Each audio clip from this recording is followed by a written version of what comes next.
Has gone up to 7% in March, the highest inflation in 30 years.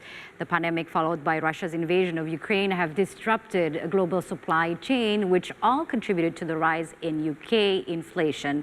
Metro Globe contributor in the UK, Nadia Atmaji, has more. UK inflation came in at an annual 7% in March, its highest for 30 years. Fuel costs are the biggest contributor to inflation at present. Household fuel bills have also soared. About 18 million households on standard tariff saw their annual bill jumped from about £1,300 to almost £2,000 on April 1st. According to the Bank of England, there is more than one reason why the inflation rate is so high right now. It started to rise in 2021, and that was partly due to the economy recovering from the COVID crisis. Economies around the world, including in the UK, opened up after COVID restrictions eased, and then people naturally wanted to start buying things again.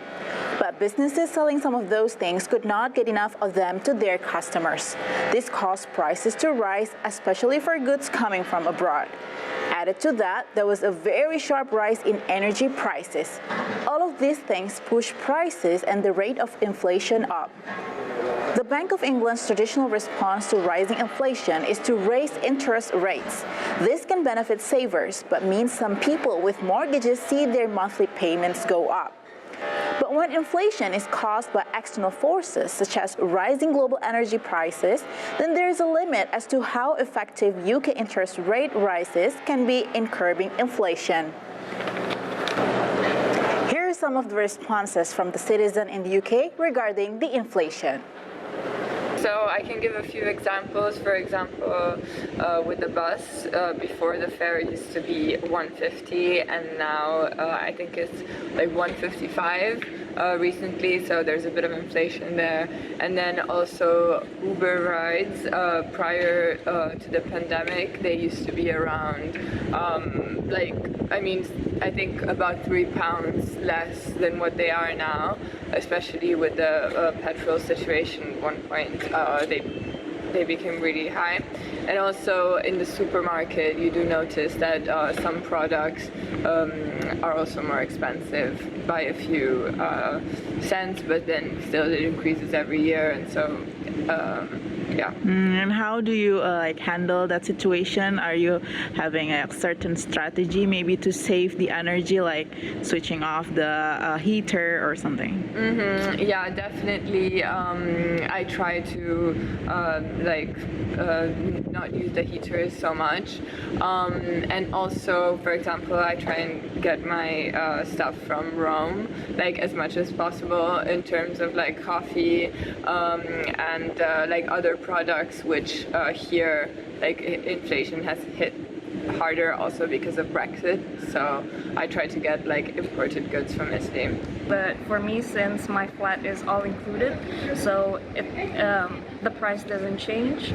But for me personally, the most affected one is regarding transportation, because I almost take the tube all the time, and I use the monthly TFL photo card, and it increases quite significantly. But regarding that, I can use the bus monthly, and then for the tube I can connect my Oyster card with the rail card, so I can get a cheaper fare if I want to take the tube. And how you cope with that situation? Well, yeah, you gotta save money, because living in London is quite expensive. Things are getting more expensive. And now to learn more, we're joined by Metro Globe contributor Nadia Atmaji, who is live from the UK. Hi, Nadia. Hi, Kanya. Hi, it's a pleasure to have you on the show. As we saw earlier on your report, we saw that UK is experiencing a record high inflation, at least like 3 times the government's target. From your experience living there in the UK and also talking to people on the street, I saw some of the report earlier. How bad is it really, and which prices have gone up the most? I remember, according to your report, it was transportation costs, but what other costs have gone up? Yes, a cost of living in London is getting more expensive. Prices of goods in general have soared. In regards to day-to-day life, what impacted the citizen the most, including me, myself, is its household energy, about our bills that we pay every month, and also the groceries, be it like food, household items, fresh food, milk, oil, even oil, sunflower oil is very hard to find recently. And yeah, in general, the groceries that we feel the most like impacted our daily life. So in Indonesia, we saw the price of fuel go up, for example. Some fuel variants are up by 40%. What about in the UK? How much have fuel prices gone up to, and how is it affecting communities and also businesses there? Yeah, regarding the fuel, in recent data say that in per liter, it increased around 12 pence from between February to April. And then it impacts the commuter as well as the business people as well, because commuters that regularly use the public transportation from the transport for London, for example, like tube and the bus, mostly felt squeezed, especially those who drive also their own car since the petrol price has gone up.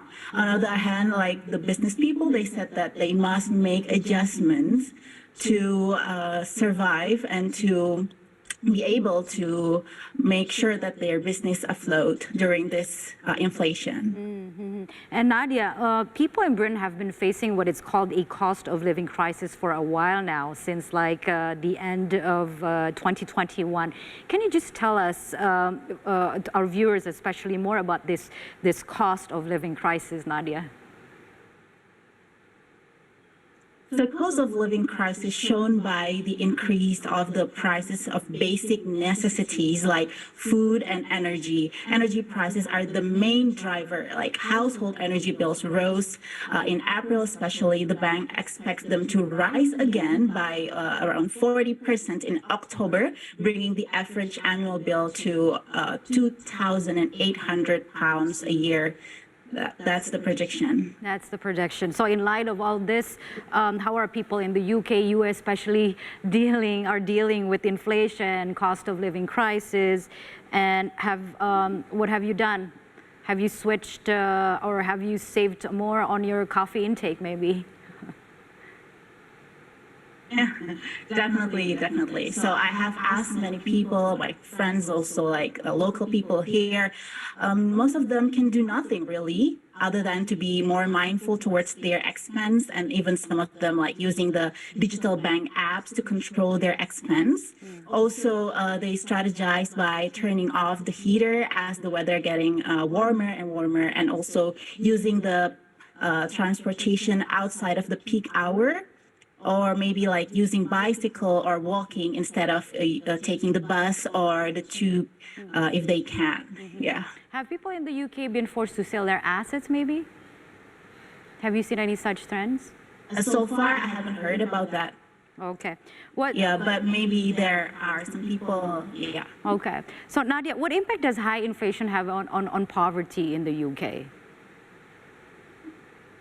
Yeah, it definitely impacts the poverty situation, the hardship felt by many people, especially those on the lowest income, often with little on their savings. It hits them the hardest. Some unions have been protesting, requesting companies to increase their wage in order to survive this inflation. Okay, and you know that some analysts are also predicting that inflation in the UK will rise further, 9% in the month of April. From what you've seen, are prices still continuing to rise even now? Yeah, exactly. Analysts predict that the worst is yet to come. The squeeze on the living standards will be so severe that they're forecasting recession even. The bank predicts that the economy will contract sharply at the end of this year, that the growth in 2023 will be extremely weak. And the Bank of England now expects inflation to peak above 10% this winter. Okay. So people are preparing for this? How are they preparing for the rise in inflation then? They're preparing by nothing really, but there are several schemes that have been prepared by the government. They think that it's not really sufficient, but yeah, at least it can help them a little bit. So how has the government planned to deal with inflation? Has there been any recent policies that has been issued by the government to deal with this? Yes, so regarding that, the government, especially, the Bank of England has increased interest rates. The governor of the Bank of England said they are increasing the interest rate very carefully and not being aggressive, even though there is an opinion that raising interest rates can be really stressful for people in general because it can squeeze the living standard. The bank thinks that this decision is the best for now. It needs to be taken. Otherwise, it would be much worse if inflation kept on going up. And also, secondly, myself, our flat got an announcement by the Council of Camden. We're living in the area of Camden, and there's this scheme called Council Tax Rebate Payment, where we can claim £150 because every household who's eligible can get this payment from the government, from the council. Also, I asked some people that they can get a child benefit program where their child care could be granted by the government. Other than that, there is no help really from the government. Very well. Thank you for that, Nadia Atmaji, live from the UK. And coming up next on Jakarta Movers and Shaker.